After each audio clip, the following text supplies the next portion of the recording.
Listen, I'm going to initiate a divorce, Joseph exclaimed in the face of my resolute refusal. Beside him, Quinn pleaded, "Please take care of us soon." I had believed I was devoted to Joseph and Quinn, but it seemed I had been mistaken. Living together with them appeared to be the ultimate act of filial piety, yet I had been resisting the idea of cohabitation for about 5 years. However, it seemed I had reached my limit. Yielding to Joseph's insistence, I packed my belongings and left the house. In the aftermath, I received numerous calls from Joseph. "My name is Bella, and I'm approaching 45 this year. Joseph and I have been married for around 18 years.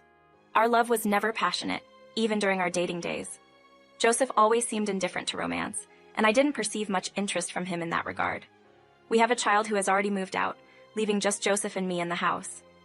Joseph possesses a dominating personality that can be intimidating, but given my laid-back nature, I never minded his quirks too much. We've been together since high school, and despite initial hesitations when Joseph proposed, I eventually agreed to marry him. Initially, I was a stay-at-home wife, managing household tasks assigned by my in-laws. As time passed, our child was born, and enthusiastic grandparents frequently visited. Although I was initially told that living with in-laws was off the table, Joseph later proposed living with his parents. Despite our child growing older and becoming more independent, I opposed the idea of cohabiting with my in-laws and consistently expressed my disapproval whenever the subject arose. We had numerous discussions about cohabitation, and I rejected them all. Joseph would become grumpy each time, perhaps hoping for my eventual agreement. 2 main reasons fueled my reluctance to live together. Firstly, I didn't get along with my mother-in-law, Quinn. Shortly after our marriage, I was frequently summoned to my in-laws' place, and despite my prompt assistance, Quinn would complain. "You're tardy. How long do you think I've been waiting? The TV isn't working. Please check it." Initially, these were minor nuisances, not urgent matters. However, over time, her actions escalated. During a family gathering, everyone received lunch except for me. Sushi was ordered, and there was none for me, forcing me to eat alone at a nearby diner. As Quinn's blatant acts of hostility increased, I attempted to discuss it with Joseph. "I think your mom has been giving me a hard time. Can you maybe speak to her?" I approached the conversation gently, but Joseph interpreted it as criticism. Feeling insulted on his mother's behalf, he became furious and gave me the cold shoulder. This made it even more challenging for me to confide in him. From that point on, I sensed a change in Joseph's attitude towards me. Although he was never one to help around the house, he used to assist when I asked. However, after discussing Quinn, he started ignoring even my simplest requests. While I continued to resist cohabitation, Joseph's mood worsened. Not only did his demeanor change drastically, but he also began coming home late and hinted at having an affair. Joseph's attitude continued to deteriorate, and he stopped coming home altogether. Moreover, he even made comments hinting at infidelity. "I'm going out for drinks with a lady tonight, so I'll be late," Joseph would say, only to return home the next afternoon. This pattern persisted for about 4 years. Even if love was fading, no one can endure being treated this way by their spouse. I became so worn out that even my kids began to worry about me.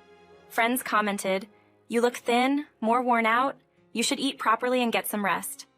Although I knew I needed to take action, I couldn't bring myself to do it. That's when a friend approached me with a job offer at her flower shop. One of my friends owned the shop and had a vacancy. She thought it might help lift my spirits. When I shared news of my new job with Joseph and Quinn, their response was casual. "It's good you're working. We need to support ourselves," they remarked. Joseph acknowledged that while we could live on his salary alone, having my income would provide an additional sense of security. Quinn chimed in, expressing her expectation that I contribute to household expenses. Despite living with Joseph, I clarified that my decision to work wasn't solely for his or Quinn's benefit. Working at the flower shop had a positive impact on my mood, and others began noticing a change, saying I looked happier. When I was a stay-at-home mom, dealing with Joseph and Quinn had left me feeling down. However, interacting with different people at the shop made me realize how much I enjoyed working. This newfound happiness reduced my inclination to go home. I often lied to Joseph about working late just to avoid being around him, or going out to dinner with friends. This continued for about a year. Around 5 years after the discussions about living together began, Joseph called me for a talk. He pointed out that I had been spending a lot of time outside. My spending habits had become reckless, and I wasn't doing household chores anymore. He stated that someone as lazy as me was not needed in the house. Adding insult to injury, he said he would forgive everything if I agreed to move in with him. Firmly refusing as usual, I was interrupted by Quinn, who burst into the room, questioning why I was against moving in and insinuating that she had done something wrong. Joseph defended her, claiming it was my bad attitude. I reiterated my decision not to move in, but it seemed they didn't get the message. Joseph threatened that I better start listening, or he would file for divorce. Quinn pleaded for me to take care of them soon. Despite enduring so much, that day became the last straw. While maintaining composure in the moment, the next day, I decided to pack my essentials and leave the house. Waiting until I was sure Joseph was at work, I contemplated where to go. Realizing my only option was to turn to my parents, I called them, and they were happy to come pick me up. Contrary to my expectations, my mom, who had previously urged me to get married, welcomed me without anger. However, after explaining the situation, she advised me to return in a few hours. When I returned, my parents arrived in a large van they had apparently rented for this purpose. Feeling loved, I decided to move all my belongings out that night. Shortly after, I received a call from Joseph, probably finishing work. "Hey, I noticed your stuff is gone from the house. You're not actually thinking of getting a divorce, are you?" he said. I informed him that was exactly my plan, pointing out the business card of a divorce attorney on the table and instructing him to communicate through the lawyer from now on. Joseph was livid. "Where are you now? Come back. I'll teach you a lesson." He started shouting threats. Although I had never experienced physical violence from Joseph before, it seemed best not to talk to him directly. Caught off guard by the mention of a lawyer, Joseph hesitated for a moment but soon resumed throwing insults. In the background, Quinn yelled, "Forget about her. I'll find someone even better for you. If you get divorced now, you can choose from a bunch of girls." Quinn probably didn't anticipate what would happen to Joseph next. However, if she agreed to a divorce in any form, it would be convenient for me. Joseph started listening to Quinn's words and seemed to be leaning toward the idea of a divorce. Then he said, "Are you sure you want to divorce me? You ain't going to find another good man like me anytime soon," and hung up the phone. After that, there was no contact from Joseph or Quinn, and I enjoyed a moment of peace at my parents' house. The flower shop where I work is managed by a friend, and thanks to their consideration, I was allowed to take some time off. At my parents' house, I relished my mom's home-cooked meals and had a drink in the evening with my dad, temporarily forgetting the bad stuff. However, it seemed Joseph got a call from the lawyer because he started calling me angrily again. Despite my insistence to communicate through the lawyer, he did not listen. The reason for Joseph's persistent contact became clear. I had gathered evidence beneficial for me during the divorce. For a long time, Joseph had often hinted at cheating, and although initially shocked, I had a feeling we might divorce someday. So I had recorded conversations just in case. It turned out he wasn't merely hinting. He had indeed gone out for dinner with another woman. Confirmation of Joseph's affair came from a local private investigator. While this information alone wasn't sufficient to assert infidelity, having recorded statements from Joseph served as evidence of his affair. Joseph was furious about this revelation and persistently called me. Although I didn't need to maintain contact with him, curiosity led me to answer the phone. The first thing he blurted out was an indignant denial, claiming he hadn't cheated and demanding evidence to support the allegations. He accused me of tarnishing his reputation and absurdly suggested compensation for the emotional stress he alleged I caused him. His loud and aggressive tirade made parts of his speech unintelligible. Despite Joseph's initial aggression, a few days later, surprisingly, he easily agreed to the divorce. The reason behind this sudden change was Quinn covering the compensation fee.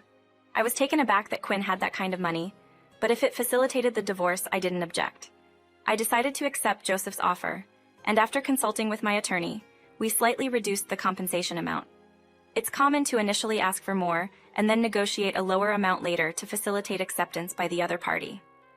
Just when I thought the divorce was nearing completion, complications arose. Joseph decided to return to his in-laws' place, but upon his arrival, he found Quinn and her father, Anthony, engaged in a heated argument. The cause of the dispute was Quinn's affair.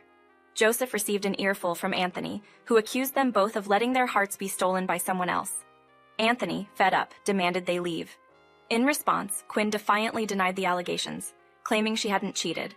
However, her defense crumbled when Anthony presented undeniable evidence in the form of photos showing her arm in arm with her lover. Joseph, on the other hand, insisted that the evidence against him was fabricated, calling it a frame-up and arguing against being kicked out. The argument was so loud that the entire neighborhood could hear it, according to a friend living nearby. While people often say like father, like son, this situation seemed extreme. Anthony, much like me, had gathered evidence of Quinn's infidelity, revealing that she had been cheating for about 5 years. Once he became aware, Anthony hired a private investigator and collected evidence to confront her. Anthony not only possessed photos of Quinn's infidelity, but also had emails containing content indicative of an affair. Quinn, not proficient with smartphones, had neglected to set a password, allowing for the retrieval of these emails as evidence. Given our shared predicaments, I had the opportunity to converse with Anthony. During our conversation, he showed me the photos he had utilized as evidence. The images I received from the private investigator were quite clear and served as compelling evidence of cheating. Merely having their arms around each other wouldn't suffice as proof, but the text content clearly revealed the infidelity. Drawing from my own experience, I recognized the significance of having concrete evidence. My lawyer affirmed this, stating that having evidence significantly strengthens one's position. In Bella's case, with recordings as evidence, even in the absence of actual cheating, it demonstrates a severe breakdown in the marital relationship, making a divorce viable. The key distinction between Anthony and me was the timing of our considerations for divorce. By the time I had gathered enough evidence, I was mentally prepared for the possibility of divorce. However, even after Anthony found proof of infidelity, he chose to continue his married life. He explained that he persisted in the marriage due to the deep bond formed over the years spent together. After the divorce, Anthony's perspective reminded me of the realization that, after spending years with someone, the connection may be more out of habit than genuine love. When both parties communicate well during such times, it may not pose a problem. In reality, couples who have been together for years or married for decades often navigate these situations successfully. In my case, Joseph and I simply chose the wrong partners and couldn't manage the challenges. Joseph had a challenging time with Quinn, but eventually they were evicted from their home, leaving them with no place to go. They reluctantly ended up in a monthly apartment. Joseph and Quinn shared a tendency to spend recklessly at convenience stores and purchase unnecessary branded items, leading to minimal savings. When they were evicted, they sought my financial assistance for the monthly apartment rent. Having already divorced Joseph without receiving alimony, I declined their request for money. If they could afford a monthly apartment, they must have borrowed money from relatives or acquaintances. Presently, people are distancing themselves from Joseph, primarily because I informed everyone about his actions. Joseph and I had been dating since our college days, sharing many mutual friends. Coincidentally, soon after our divorce, I was invited to a reunion where updates on everyone's lives were exchanged. I was asked about my current situation and how things were with Joseph. Choosing honesty over deception, I candidly reported everything. Joseph and Quinn had borrowed money from some classmates, causing frustration among those who had extended their help. One friend expressed dissatisfaction, saying, "That guy always has an excuse for not paying back. I lent him $1,000 thinking of our old friendship. Guess I'll have to write that off. But I never imagined he'd do something so terrible to Bella. I wish she had confided in us." Others joined in, taking my side. Since then, my interactions with friends increased, while Joseph lost his support network. With no one left to borrow from, Joseph resorted to late-night visits to supermarkets, hunting for half-priced ready-made meals.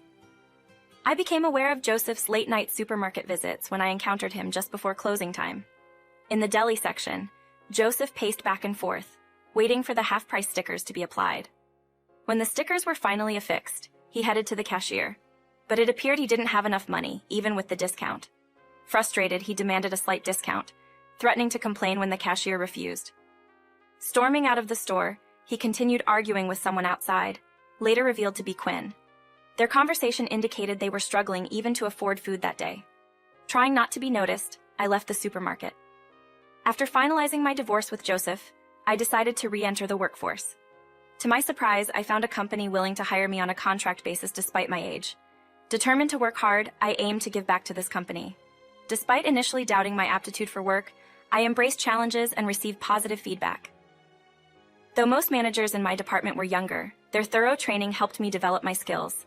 Recently, they approached me about a full-time position, offering more opportunities, challenges, and increased income. Having saved up since my single days, I now have enough to afford a house. Deciding not to remarry after divorcing Joseph, I opted to buy a condo. Part of my motivation for moving was to avoid running into Joseph and Quinn, as I had bumped into them at a local Walmart in the past. The possibility of bumping into Joseph again loomed, and while he hasn't attempted reconciliation or sought financial help so far, the unpredictability of the future is acknowledged. Heeding the advice of friends and family, I decided to move as far away as possible. The new location, although a bit distant from work, boasts excellent connectivity, making it convenient for shopping downtown. The condo, perfectly suited for a single person like me, strikes a balance between not being too large yet spacious enough. However, after residing there for about 6 months, a sense of loneliness started creeping in. With no plans to remarry and the space being too small for roommates, I found myself contemplating this solitude. It was during this pondering that I stumbled upon a stray kitten outside my apartment. Initially, I decided to observe it, anticipating that its mother might appear. However, the next day, the kitten remained in the same spot, crying just like before.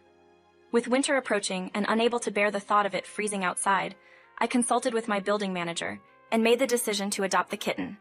The building allowed pets, and as long as I took care of it, there were no issues. This playful kitten eagerly runs to me upon my arrival home, displaying a lack of pickiness with food and often snuggling into my bed during cold mornings. While I wasn't particularly fond of cats before, I now can't imagine life without her. I proudly share pictures of her at work, constantly gushing about how she's the cutest. Colleagues humorously claim that my child is indeed the cutest, and strangely, I find myself agreeing. Knowing that I have a few friends with cats provides reassurance, as I can turn to them for advice. These days, coming home to my eagerly waiting cat has become a delightful anticipation.